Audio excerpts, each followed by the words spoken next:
বিসমিল্লাহির রহমানির রহিম। আসসালামু আলাইকুম। এসএসসি অনলাইন ক্লাসে সকলকে স্বাগতম। আজকে আমরা দ্বাদশ শ্রেণীর রসায়ন দ্বিতীয় পত্রের প্রথম অধ্যায় পরিবেশ রসায়ন নিয়ে আলোচনা করব। লেকচার নাম্বার হচ্ছে 4। আলোচনার বিষয় হলো অ্যাভোগাড্রোর সূত্র ও এর গাণিতিক সমস্যা, চাপের সূত্র ও এর গাণিতিক সমস্যা, বয়েল ও চার্লসের সূত্রের সমন্বয়, বয়েল, চার্লস ও অ্যাভোগাড্রোর সূত্রের সমন্বয় বা আদর্শ গ্যাস সমীকরণ প্রতিপাদন, মোলার গ্যাস ধ্রুবক আর এর তাৎপর্য, বিভিন্ন এককে মোলার গ্যাস ধ্রুবক আর এর মান নির্ণয়। মূল আলোচনায় যাওয়ার আগে আমি আমার পরিচয় দেই। আমার নাম মোহাম্মদ বেলায়েত হোসেন, সহকারী অধ্যাপক, রসায়ন বিভাগ, ন্যাশনাল আইডিয়াল কলেজ। এখন আমরা আলোচনা করব, প্রথমে অ্যাভোগাড্রোর সূত্র নিয়ে আলোচনা করব। সূত্রটি হলো স্থির তাপমাত্রা ও চাপে সম আয়তনের সকল গ্যাসে সমান সংখ্যক অণু বা মল থাকে। অর্থাৎ তাপমাত্রা এবং চাপ স্থির রেখে একই আয়তনের সকল গ্যাসে সমান সংখ্যক অণু থাকে।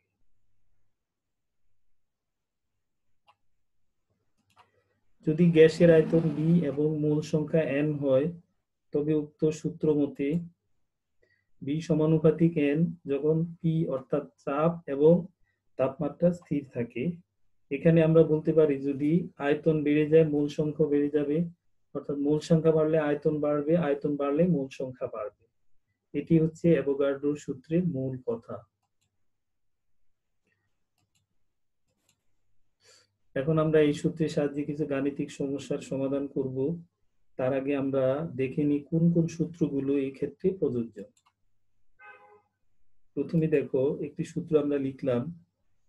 এখানে n হচ্ছে মোট অণুর সংখ্যা, n হচ্ছে অ্যাভোগাড্রোর সংখ্যা, স্মল n হচ্ছে মোল সংখ্যা। এবার আমরা এই সূত্রের আলোকে একটি অঙ্ক করব।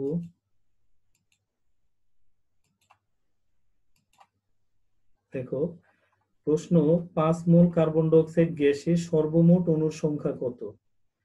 এখানে আমরা এটা সমাধান করলাম। আমরা যে সূত্র একটু আগে লিখলাম, সূত্রটি এখানেও লিখলাম। এখানে দেখো Na, তোমরা জানো 1 মোল গ্যাসে এত সংখ্যক অণু থাকে। যেহেতু এখানে 5 মোলের কথা বলা আছে, সুতরাং 5 দ্বারা গুণ করব। গুণ করার পরে যেটি আসবে সেটি হচ্ছে উক্ত অঙ্কের ফলাফল। অর্থাৎ এটাই, এইভাবে আমরা এই অঙ্কটি করব। আরেকটি সূত্র দেখো, n সমান B/22.4। এখানে B হচ্ছে গ্যাসের প্রদত্ত আয়তন, অর্থাৎ গ্যাসের আয়তনটি এখানে STP তে দেয়া থাকবে। যেমন আমরা একটা অঙ্ক দেখলাম, STP তে 500 ml কার্বন ডাই অক্সাইড গ্যাসের অণুর সংখ্যা কত? এখানে দেখো আমরা সূত্র, আগের যে সূত্র ছিল সেখানে n সমান Na ইন্টু B/22.4 এটা লিখলাম। কারণ হলো 500 ml কার্বন ডাই অক্সাইডের কথা বলা আছে, এখানে B হচ্ছে 500 ml, STP তে দেয়া আছে। তো আমরা জানি এই 500 ml কে অবশ্যই লিটারে নিতে হবে। আমরা জানি 1000 ml 1 লিটার, অতএব 500 ml কত হবে?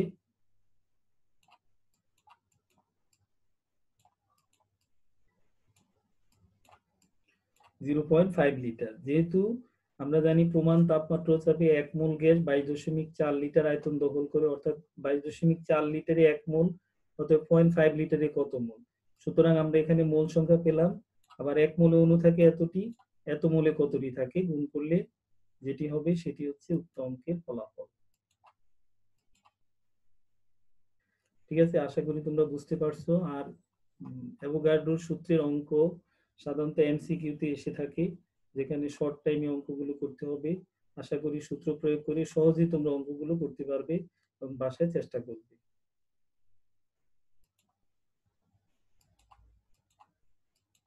এবার আমরা গেলু-শাকের চাপের সূত্র নিয়ে আলোচনা করব। সূত্রটি দেখো, স্থির আয়তনের নির্দিষ্ট পরিমাণ যে কোনো গ্যাসের প্রযুক্ত চাপ গ্যাসের কেলভিন তাপমাত্রার সমানুপাতিক। অর্থাৎ এরকম একটি পাত্রে যদি আয়তন স্থির থাকে, এখানে গ্যাসের অণু থাকবে, তুমি যদি তাপমাত্রা বাড়াও তাহলে গ্যাসের চাপ বেড়ে যাবে। অর্থাৎ যেহেতু আয়তন কনস্ট্যান্ট, আয়তন নির্দিষ্ট, অণুগুলো এর বাইরে যেতে পারে না, সুতরাং এদের গতিশক্তি বেড়ে যাবে। গতিশক্তি বেড়ে গেলে পাত্রের দেয়ালে আঘাত করবে। আমরা জানি একক ক্ষেত্রফলের উপর প্রযুক্ত বলকে গ্যাসের চাপ বলে। সুতরাং তাপমাত্রা যত বাড়ানো হবে গ্যাসের চাপও তত বেড়ে যাবে।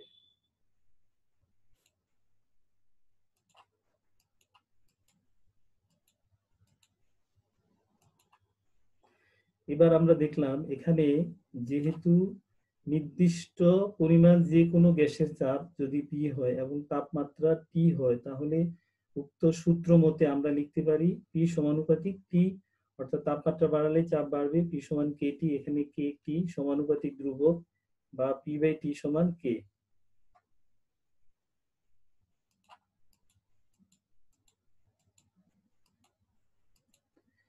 এভাবে আমরা আরো কিছু সমস্যা, যেমন P1 চাপে এবং T1 তাপমাত্রায়, P2 চাপে এবং T2 তাপমাত্রায় গেলুসাকের সূত্র মতে আমরা লিখতে পারি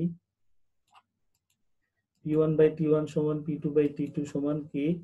এভাবে আমরা P1 বাই T1 সমান K লিখতে পারি। অতএব P1 সমান K T1, অর্থাৎ P1 সমানুপাতিক T1। ঠিক একইভাবে আমরা P2 by T2 equal two K লিখতে পারি। সেক্ষেত্রে আমরা প্রমাণ করতে পারি P2 সমানুপাতিক T2, অর্থাৎ চাপ পরম তাপমাত্রা সমানুপাতিক। এটি হচ্ছে উক্ত সূত্রের মূল কথা। তাপমাত্রা বাড়ালে চাপ বাড়বে, তাপমাত্রা কমালে চাপ কমবে।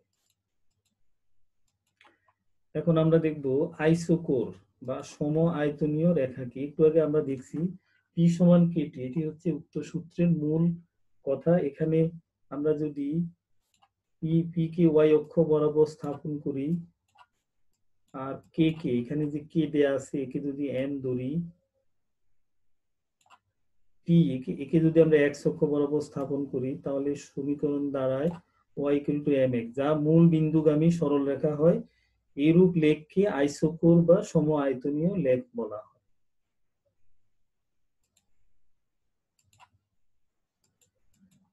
এখন উক্ত লেখটি আমরা এখানে দেখালাম। দেখো এখানে যে রেখাটি আছে মূল বিন্দুগামী, এটি হচ্ছে আইসোকোর বা সম আয়তনীয় লেখ। এখানে P1 চাপ, P2 চাপ, মাঝে আবার একটি এক্স এত চাপে এখানকার যে বিন্দু, অর্থাৎ এর মান কত। এখানে যেমন T1 তাপমাত্রায় মানটি হচ্ছে 6, আর এখানে একটি বিন্দু দেওয়া আছে মান হচ্ছে 14। T2 তাপমাত্রা, এইভাবে আমরা এক্স অক্ষ বরাবর তাপমাত্রা, ওয়াই অক্ষ বরাবর চাপ স্থাপন করে একটি মূল বিন্দুগামী সরল রেখা পাই, যেটি আইসোকোর নামে পরিচিত। এখন তোমাকে যদি বলা হয় এক্স বিন্দুর মান কত, তাহলে তুমি কিভাবে করবে সেটা একটু দেখো।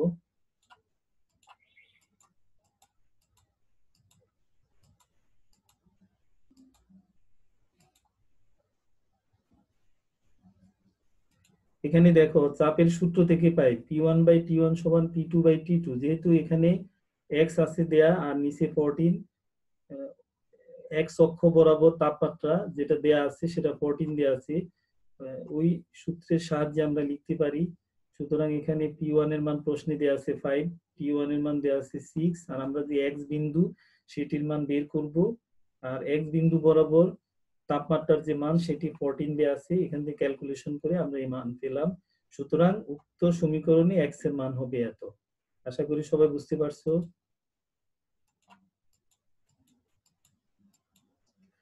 এবার আমরা আলোচনা করব বয়েল ও চার্লসের সমন্বয় সূত্র। বয়েলের সূত্র মতে, তোমরা এর আগে আমরা বলছিলাম বয়েলের সূত্র জানো, আয়তন চাপের ব্যস্তানুপাতিক, অর্থাৎ চাপ বাড়ালে আয়তন বাড়বে, চাপ কমালে আয়তন কমবে। এটি হচ্ছে বয়েলের সূত্রের মূল কথা। এবার আমরা চার্লসের সূত্র তোমাদেরকে আলোচনা করছি। সেখানে চার্লসের সূত্র হচ্ছে গ্যাসের আয়তন পরম তাপমাত্রার সমানুপাতিক, অর্থাৎ বি সমানুপাতিক টি বা বি সমান কেটি। এটি 2 নং সমীকরণ। আমরা এর আগে যেটি লিখলাম সেটি হচ্ছে 1 নং। 1 এবং 2 কে সমন্বয় করে পাই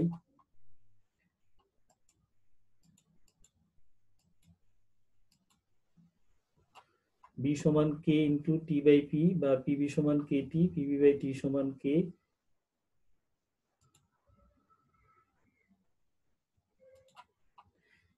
এই যে দেখো এখানে পিবি বাই টি, এটি হচ্ছে বয়েল এবং চার্লসের সমন্বয় সূত্র। এখন যদি আমি T1 তাপমাত্রায় P1 চাপে আয়তন B1 ধরি এবং একইভাবে T2 তাপমাত্রায়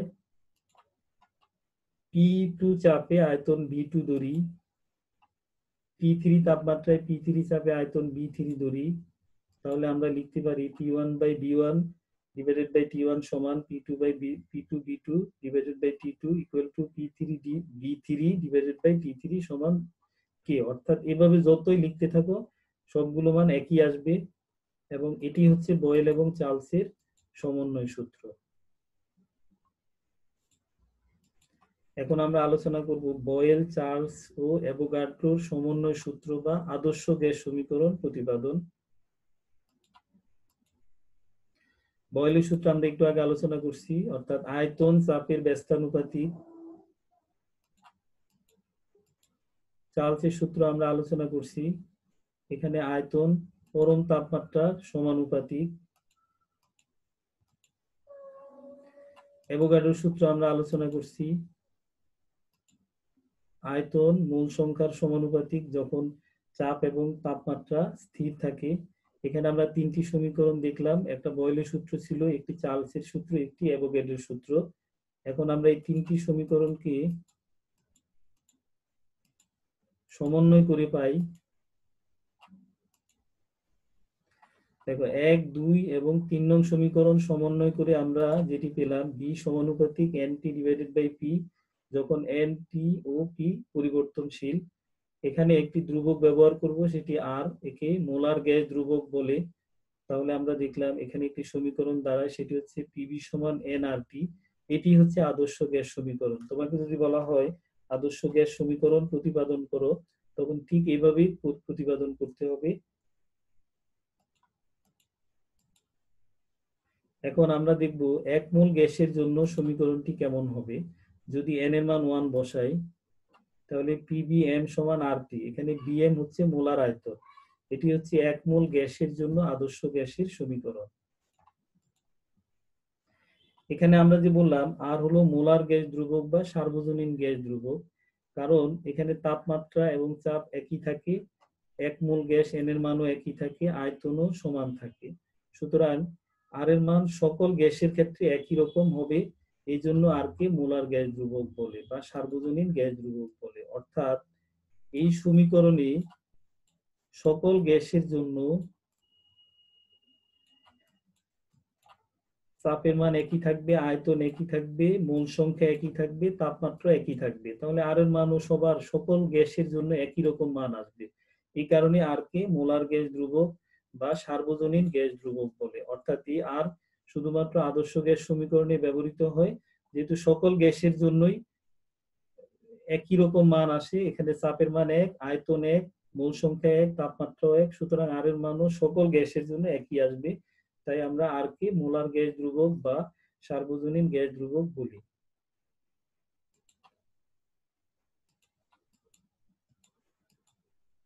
এবার আমরা দেখব মোলার গ্যাস ধ্রুবক আর এর তাৎপর্য, অর্থাৎ আর কাকে বলে, আর এর মাত্রা সমীকরণ ইত্যাদি। আমরা জানি পিবি সমান এনআরটি।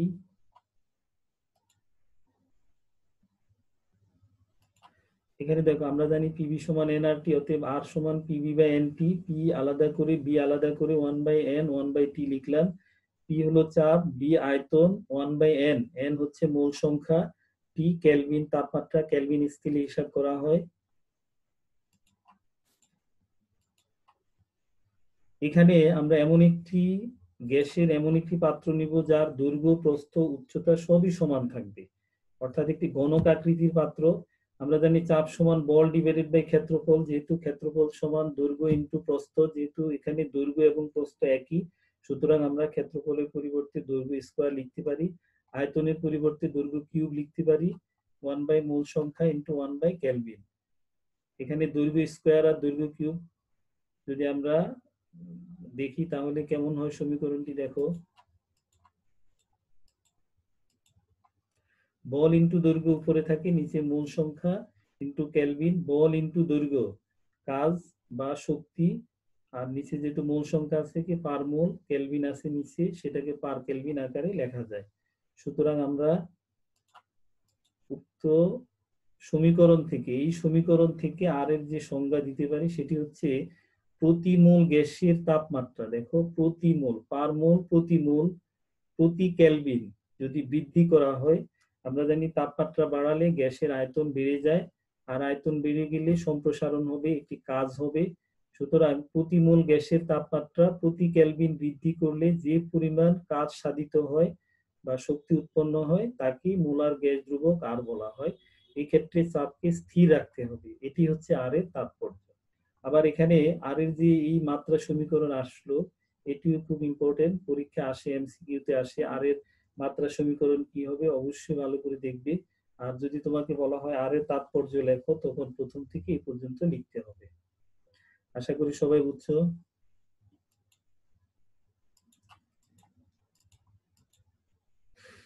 এবার আমরা মোলার গ্যাস ধ্রুবক আর এর মান নির্ণয় করব। বিভিন্ন এককে আর এর মান নির্ণয়, প্রথমে সিজিএস এককে আর এর মান নির্ণয়। এখানে দেখো সিজিএস বলতে দৈর্ঘ্যের একক বোঝাচ্ছে সেন্টিমিটার, জি বোঝাচ্ছে ভরের একক গ্রাম, আর এস হলো সময়ের একক সেকেন্ড। আর আমরা এই যে আর এর মান নির্ণয় করব সেটি এসটিপিতে বা প্রমাণ অবস্থায়। তো আমরা জানি প্রমাণ অবস্থায় চাপের মান 1 atm হয়, তাকে আমরা 76 সেন্টিমিটার পারদ চাপ লিখতে পারি। আবার তোমরা নিশ্চয়ই সূত্রটা পড়ে আসছো, পি সমান এইচ রো জি। সুতরাং এখানে এইচ এর পরিবর্তে, দেখো এইচ এর পরিবর্তে আমরা 76 সেন্টিমিটার অর্থাৎ পারদের উচ্চতা 76 সেন্টিমিটার লিখতে পারি। রো পারদের ঘনত্ব, ঘনত্বের একক গ্রাম পার ঘন সেন্টিমিটার, ইন্টু জি অভিকর্ষ ত্বরণ 981 সেন্টিমিটার পার সেকেন্ড স্কয়ার আমরা লিখতে পারি। এখানে আমরা কিছু ক্যালকুলেশন করলাম, সেটি হচ্ছে এখানে সেন্টিমিটার, সেন্টিমিটার কিউব যদি বাদ দিই তাহলে নিচে সেন্টিমিটার স্কয়ার থাকে।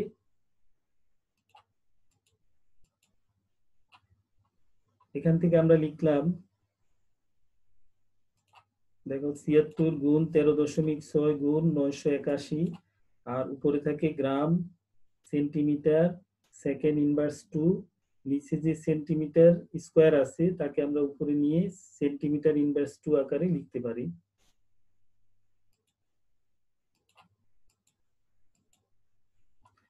এখানে গ্রাম, সেন্টিমিটার, সেকেন্ড ইনভার্স 2 এর পরিবর্তে আমরা ডাইন লিখতে পারি, যেহেতু আমরা জানি এফ সমান এম এ।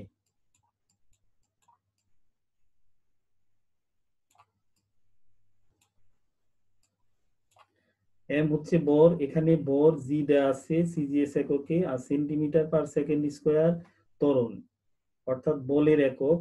সিজিএস পদ্ধতিতে বলের একক হলো ডাইন। সুতরাং আমরা এই অংশের পরিবর্তে ডাইন লিখতে পারি, আর সেন্টিমিটার ইনভার্স 2 সেটি আলাদা আছে। সুতরাং আমরা এখানে চাপের যে মানটা পেলাম সেটি হচ্ছে এত ডাইন ইন্টু সেন্টিমিটার ইনভার্স 2।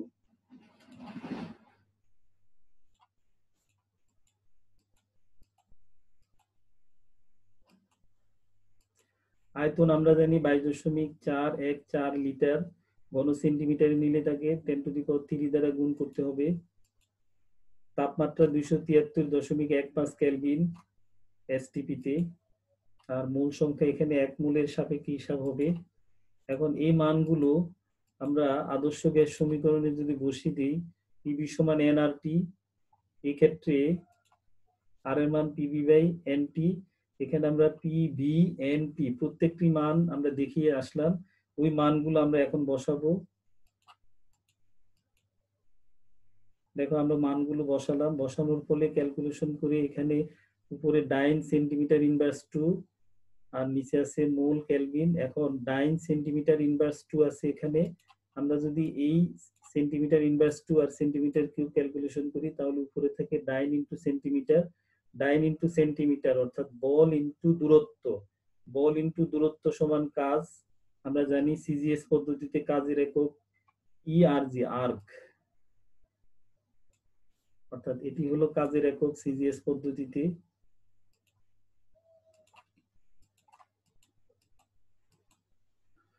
সুতরাং আমরা ক্যালকুলেশন করে এই মানটি পেলাম, অর্থাৎ 8.32 ইন্টু 10⁻⁷। এখানে ডাইন ইন্টু সেন্টিমিটার আছে, আর নিচে মোল ছিল, তাপমাত্রা ছিল কেলভিন, সেটি উপরে ওঠার কারণে পার মোল পার কেলভিন, অর্থাৎ 8.32 ইন্টু 10⁻⁷। যেহেতু আমি একটু আগে বলছি 1 ডাইন ইন্টু সেন্টিমিটার সমান 1 আর, এটি সিজিএস পদ্ধতিতে কাজের একক, সুতরাং আর ইকুয়াল টু এত, এটি হচ্ছে সিজিএস পদ্ধতিতে আর এর মান।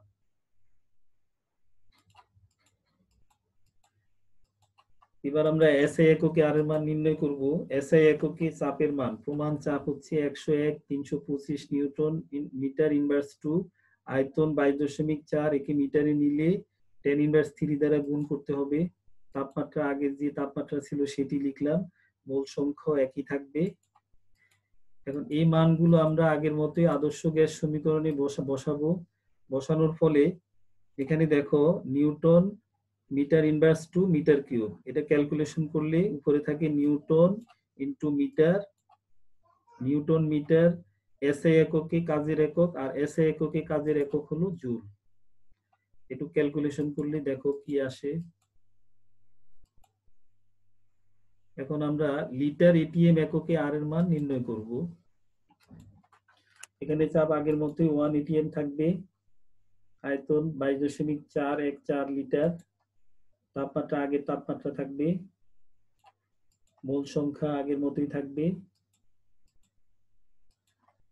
আমরা একইভাবে পিভি সমান এনআরটি, এখানে আর এর মান বের করব। এখানে চাপ, আয়তন, মোল সংখ্যা এবং তাপমাত্রা, এই মানগুলো আমরা একটু আগে যে মানগুলো দেখালাম এগুলো বসাবো। এখানে চাপের মান, আয়তন, মোল সংখ্যা এবং তাপমাত্রার মানগুলো বসাবো। চাপ ছিল 1 এটিএম, আয়তন 22.414 লিটার, 1 মোল গ্যাস, তাপমাত্রা এত।